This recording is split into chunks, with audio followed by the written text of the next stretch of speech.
So hello everyone, मेरा नाम ब्रजेश मौर्य है और आपका स्वागत है बीएम लॉ क्लास में। हम इंडियन कॉन्ट्रैक्ट एक्ट पढ़ रहे थे। हमने अभी तक जो पढ़ा था, इंडियन कॉन्ट्रैक्ट होते क्या, उसमें प्रपोजल पढ़ा था, ऑफर पढ़ा था, रूल गवर्निंग ऑफर, ये सारी चीजें हमने अभी तक पढ़े। आज हम स्टार्ट करेंगे लैप्स ऑफ ऑफर, जो हमारा सेक्शन 6 बताता है of Indian contract act 1872। Lapse of offer मतलब कि जो ऑफर है हमारा, वो थोड़ी ही देर के लिए, थोड़ी शॉर्ट पीरियड के लिए, टेम्परेरी पीरियड के लिए उसके समाप्त हो जाता है, उसको वैल्यू नहीं होती, उसकी वैल्यू नहीं होती, उसे कोई एक्सेप्ट नहीं कर सकता, उसे हम कहते हैं lapse of offer. So according to section 6, deal with the various modes of lapse of offer. Is state that an offer law lapse if it is not accepted within a specific time, if any, or other reasonable time, if one is specified। इन्होंने कहा कि जो offer होता है वो कुछ समय तक की वैलिड होता है, कुछ समय के लिए वैलिड होता है कि इस समय पे आपको एक्सेप्ट कर लेना है, या फिर अगर टाइम नहीं दिया तो कोई रीजनेबल टाइम दिया होगा। अगर इस टाइम में एक्सेप्ट नहीं करा गया तो वो जो ऑफर है वो लैप्स हो जाएगा। Now it is not accepted in the mode prescribe, और if no mode is prescribe in some usual and reasonable manner, example by sending a letter by mail or when earlier reply was requested। अब इन्होंने बोला कि अगर कोई mode prescribed हो कि हम उसी मोड से उसे एक्सेप्ट करेंगे, उसी मोड से हम एक्सेप्ट करेंगे या फिर उसी सेंड करेंगे, तो जो दिया हुआ है उस तरीके से आप नहीं करते, उस तरीके से आप नहीं करते, तो उस टाइम पे भी हमारा लैप्स ऑफ ऑफर हो सकता है। या फिर offer reject it by distinct refusal to accept it. अगर ऑफरी जिसे हम ऑफर कर रहे हैं ऑफर, अगर वो रिजेक्ट कर देता है किसी और रूप में, किसी और तरीके से, तब भी हम क्या, ऑफर हमारा लैप्स हो जाएगा। देन आइदर ऑफर और offeree die before the acceptance. जो ऑफर कर रहा है और जो ऑफरी जिसे हम ऑफर दे रहे हैं, अगर उन दोनों में से कोई acceptance before the acceptance, offeree को एक्सेप्ट करने से पहले ऑफर अगर डाई हो जाते हैं दोनों में से कोई, तब भी हमारा ऑफर लैप्स हो जाएगा। Acceptor fails to fulfil the condition precedent to an acceptance. जो एक्सेप्टर है, इसका मतलब जो ऑफरी है, ऑफरी एक्सेप्ट करने पे कुछ कंडीशन फुलफिल करने के टाइम नहीं कर पाता, फेल हो जाता है, तब भी हमारा ऑफर लैप्स हो सकता है। The offeree make a counter offer it amount to rejection of offer and any by the offeree में एक्सेप्ट और reject by the offer. Simple सी बात है, काउंटर ऑफर, इसका मतलब जब ऑफर कोई चीज ऑफर कर रहा है, मान लिया जाए कि एक अमाउंट ऑफर कर रहा है कि मैं आपको इतने रुपए में ये वस्तु, कोई भी वस्तु दे दूंगा, मगर जो ऑफर है वो कह रहा है कि नहीं, मुझे इतने में नहीं, मुझसे कम में चाहता हूं, तो एक काउंटर ऑफर हुआ।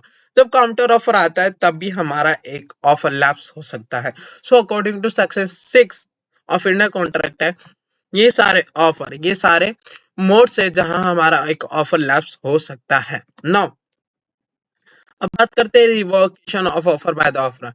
ऑफर जो ऑफरर है वो ऑफर कर रहा है हमें, ऑफरर है जो ऑफर कर रहा है वो रिवोकेशन, मतलब जो हमारा ऑफर है वो समाप्त, पूरी तरह समाप्त कर सकता है। कब? An offer may be revoked by the offeror at any time before the acceptance. अभी ऑफरी ने एक्सेप्ट नहीं करा, उससे पहले ऑफरर द्वारा कभी भी रिवोकेशन कर सकते हैं हम ऑफर को। Revocation must be communicated to the offeree as it does not take effect until it actually communicate to the offeree। Now, अब जब भी हम रिवोकेशन करेंगे अपना ऑफर, जब भी हम रिवोकेशन करेंगे अपना ऑफर, तो जो ऑफर है, जिसे ऑफर करना है, उससे कम्युनिकेट होना जरूरी, उसे पता होना चाहिए, उसे हम जरूर लेंगे कि हम जो हमारा ऑफर है वो रिवोकेशन करें। कम्युनिकेट होना सबसे ज्यादा पहले जरूरी है ऑफरी से। Then an offer to keep open for specific time option is not binding unless it is supported by the consideration. और जो ऑफर है फॉर द स्पेसिफिक टाइम के लिए, कोई भी ऑफर जो स्पेसिफिक टाइम के लिए ओपन करा जाता है, कोई भी ओपन करा जाता है, वो बाइंडिंग नहीं हो सकता जब तक उसकी कंसिडरेशन, उसके अगेंस्ट कंसिडरेशन ना हो। देन नाउ अब बात करते हैं हम एक्सेप्टेंस। अब बात करते हैं acceptance. Acceptance contract emerge from the acceptance of offer. Now contract, कोई भी जब हम कॉन्ट्रैक्ट बनता है तो पहले एक्सेप्टेंस आता है, फिर जाके कॉन्ट्रैक्ट बनता है। एक्सेप्टेंस होना जरूरी है। एक्सेप्टेंस क्या है? ऑफर को एक्सेप्ट करना एक्सेप्टेंस कहलाता है। Acceptance is the act of the assisting by the offering to an offer। Now, according to section clause B Contract Act, when a person to whom the proposal is made, किसको जिसको हमने proposal बना दिया है, signifies his assent thereto, दिखाता है कि उसके ऊपर assent मिला है, the proposal had to be accepted। जब हम कहेंगे कि कोई proposal करा उसके ऊपर हमने assent दिया कि हाँ हम accept करेंगे, तो proposal क्या हो जाता है, accepted हो जाता है।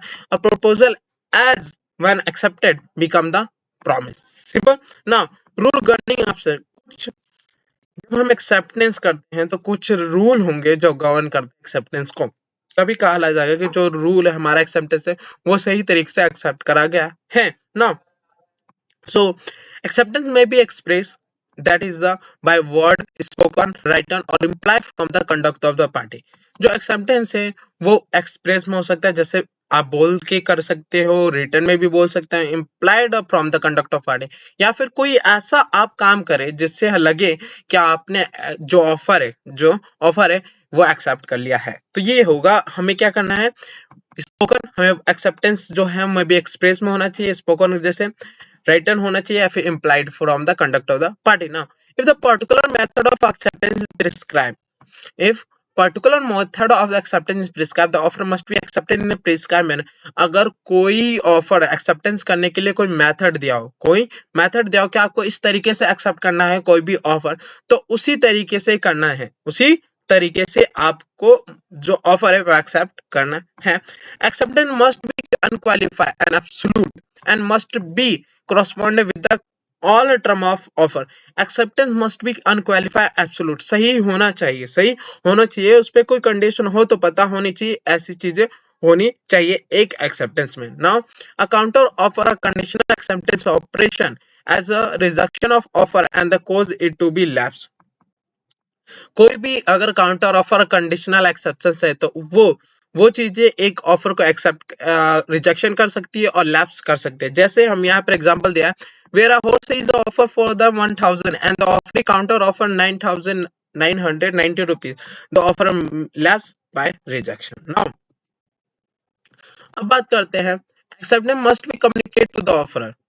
सिंपल हमने पढ़ा था कि ऑफर जो ऑफर कर रहे हैं उन दोनों के बीच कम्युनिकेट होना जरूरी है। अगर ऑफरी जब एक्सेप्ट करता है तो उससे ऑफर को बताना चाहिए कि मैं जो आपने ऑफर दिया वो एक्सेप्ट कर रहा हूं।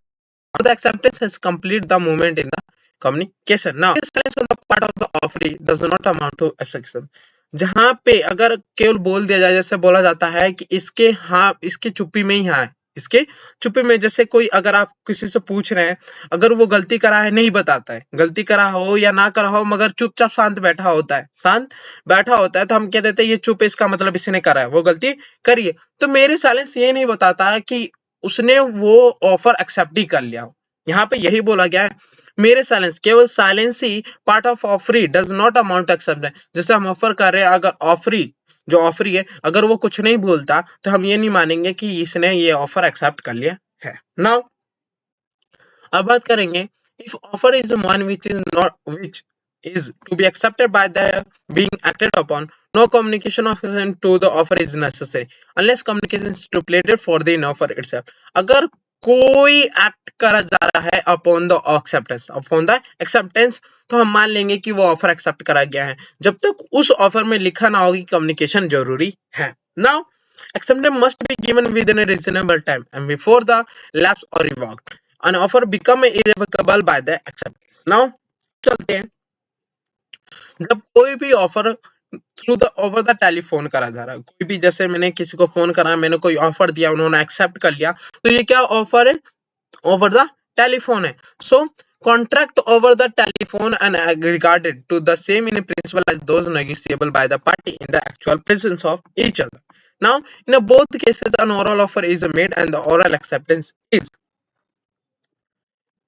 expected। Now it is important that the acceptance must be audible here and understood by the offerer।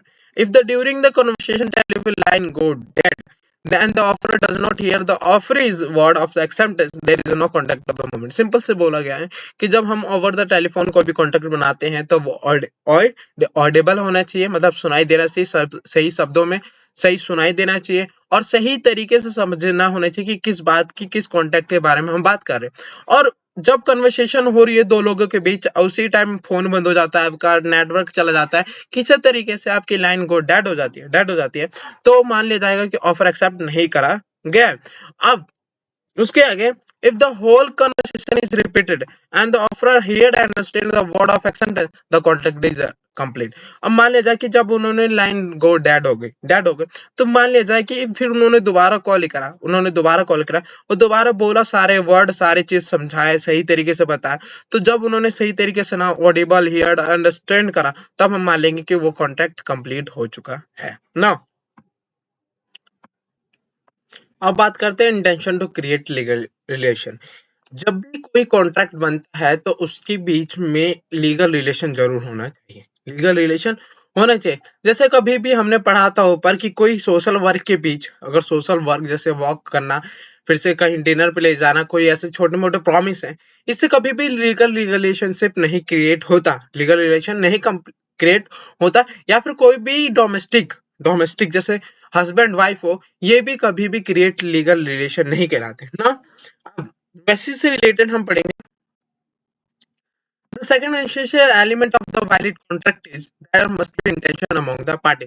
हमने अभी तक फर्स्ट जो पढ़ा था उसमें ये था कंसेंशन आइटम। इसका मतलब दोनों भी पार्टी के बीच सेम थिंग होना चाहिए, सेम थिंग के ऊपर कॉन्ट्रैक्ट बनना चाहिए। उसी तरीके सेकेंड एलिमेंट जो हमारा है कि दोनों के बीच कोई जो है लीगल रिलेशन क्रिएट होना जरूरी है ना। देन तो इन्होंने बोला था essential second element of the valid contract is that there must be intention among the party that agreement should be attached by the legal consequence and create a legal obligation। If there is no such intention on the part of the party, there is no contract between them। Agreement of the social or domestic nature do not complete legal relationship as they are not contract। Simple हमने पढ़ा था कि जब भी कोई contract बनता है तो बीच में ऐसा होना चाहिए कि कोई भी लीगल कॉन्सिक्वेंस मतलब लीगल परिणाम के लिए हम कर रहे हैं और क्रिएट कर रहे हैं कोई भी legal obligation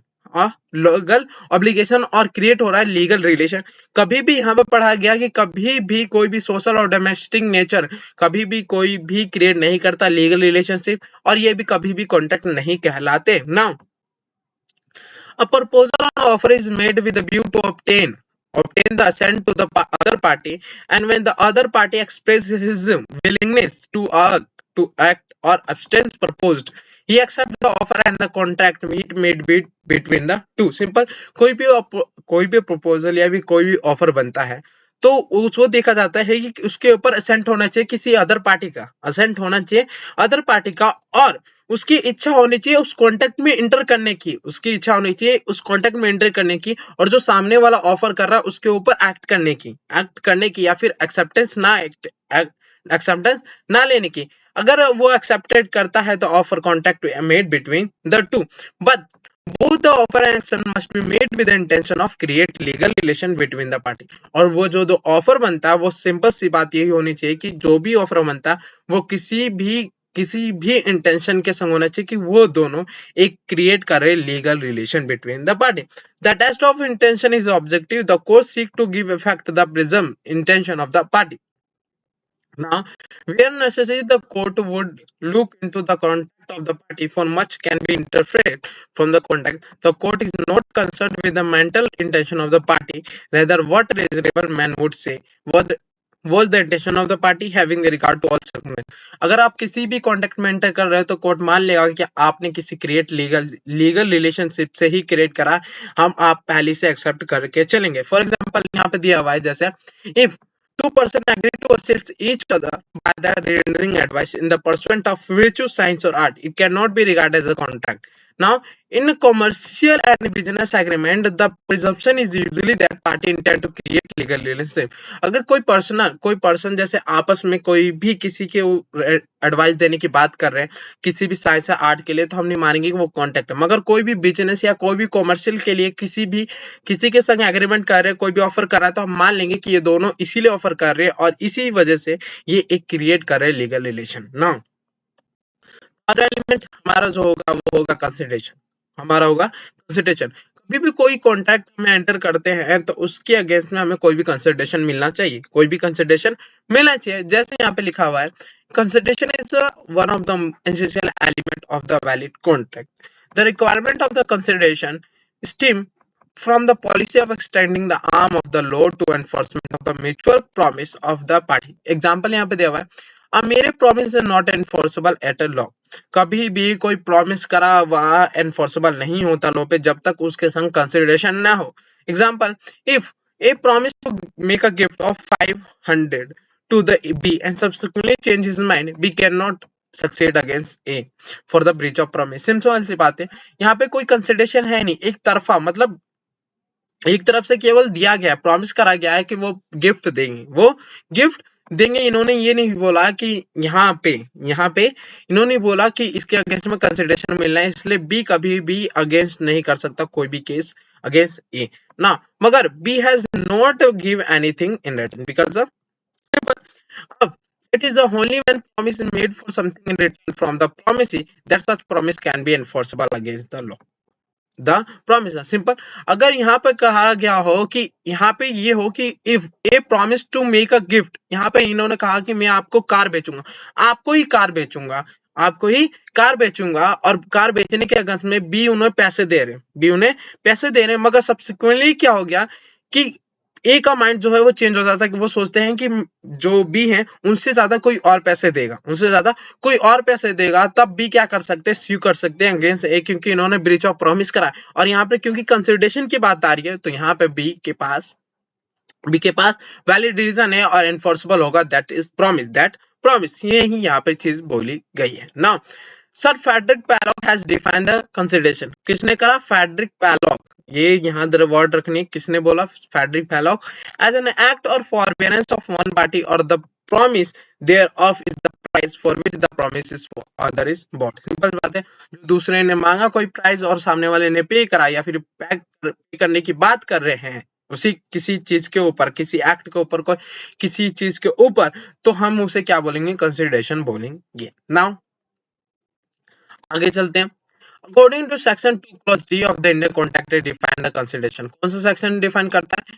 according to section 2 clause D, consideration when at the desire of the promisor the promisee और any other person has done और abstained from doing or does or abstain from the doing or promise or do abstain from the doing some such act or promise called the consideration from the promise। Now fundamental principle that the consideration essentially in the every contract is laid down by both the definition, but there are some important point of the difference in respect of the nature and extent of consideration and party in a two system। क्या difference होनी चाहिए ये बात करते हैं ना। पहले इन्होंने बोला है कि जो कंसिडरेशन होनी चाहिए eight the desire of the promiser. इसका मतलब अगर मैं किसी से प्रॉमिस कर रहा हूं, तो जिससे प्रॉमिस कर रहा हूं प्रॉमिसर और प्रॉमिसी, और मैं क्या हूं? प्रॉमिसर। तो यहाँ पे जो मैं और कोई प्रॉमिस कर रहा हूं तो मेरे डिजायर से कंसिडरेशन मिलना चाहिए, मेरे डिजायर से। अगर मैं बोल रहा हूं कि मैं जो अपनी कार 1000 मान लीजिए 1 लाख में बेच रहा हूं, तो सामने वाला ये नहीं होना चाहिए कि वो बोले नहीं 1 लाख नहीं 90,000 इतना, ये वो नहीं होना चाहिए, मेरे डिजायर से कंसिडरेशन मिलना चाहिए। सो जैसे यहाँ पे एग्जांपल दिया हुआ है, if A rushes to B's help whose house is on fire, there is no consideration but voluntary act। यहाँ पे एक और चीज बोलेगी, according to section 2 act being with the statement consideration must move with desire or request of the promiser। यहाँ पे एक तो डिजायर प्रॉमिसर की डिजायर पे होना चाहिए और प्रॉमिसर किसी से रिक्वेस्ट कर रहा है तब भी कंसिडरेशन की बात होगी। Now this means that whenever is done must have been done at the desire of promiser, not voluntary। यहीं पे बोला अगर if A rushes to B's help whose house is fire, there is no consideration but at a voluntary act।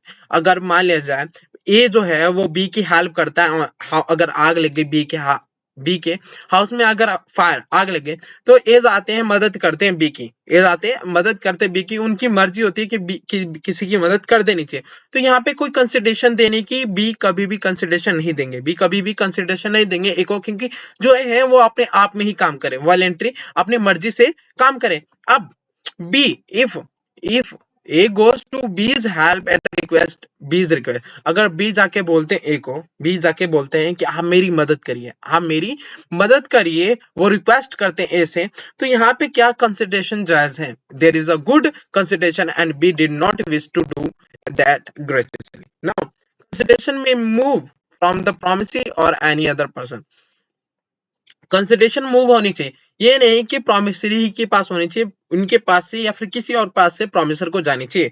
English law the consideration must move from the promisee or the stranger to the consideration cannot sue on the contract। A person seeking to enforce a simple contract must prove in the court that himself he give consideration in return for the promisee seeking to enforce। Now अब बात करता हूं मैं privity of contract. Privity of contract, a stranger to contract cannot sue both under the English and the Indian law for the want of privacy of the contract। The following illustration explain this point। अब ये है क्या चीज, इसकी बात हम करेंगे कोई एग्जांपल से। एक्सप्लेनेशन दे रखा, उससे हम आपको बहुत अच्छे से समझ पाएंगे। जैसे in the Dunlop pneumatic tire company versus Salford Limited, did supply tire to wholesaler X on the condition that any retailer to whom X resupply the tire should be promised X।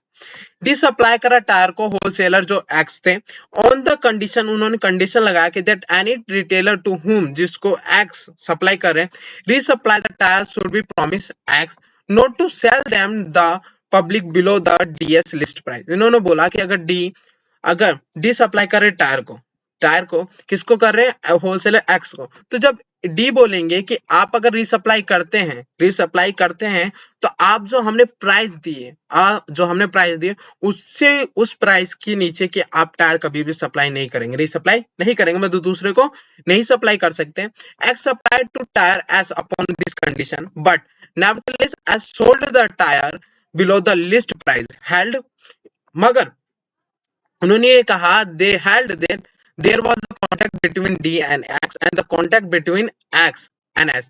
उन्होंने कहा मगर ये नहीं बोला कि X supplied tire to S upon this condition but nevertheless S sold the tire below the list। मगर जो X supply कर, फिर उन्होंने X जो है उन्होंने सप्लाई करा D को, यहाँ पे X सप्लाई करा, X जो है वो सप्लाई करते हैं टायर S को, और उन्होंने उसी कंडीशन पे जो डी ने कंडीशन लगाई एक्स के ऊपर कि आप भी कभी भी हमारे जो लिस्ट प्राइस उससे नीचे नहीं लगाएंगे, मगर डी ने कभी कंडीशन एस के ऊपर नहीं लगाई, डी ने कभी कंडीशन एक्स के ऊपर नहीं एस के ऊपर नहीं लगाई कि आप जो है आप भी मेरी लिस्ट प्राइस है उससे नीचे आप टायर सेल करेंगे।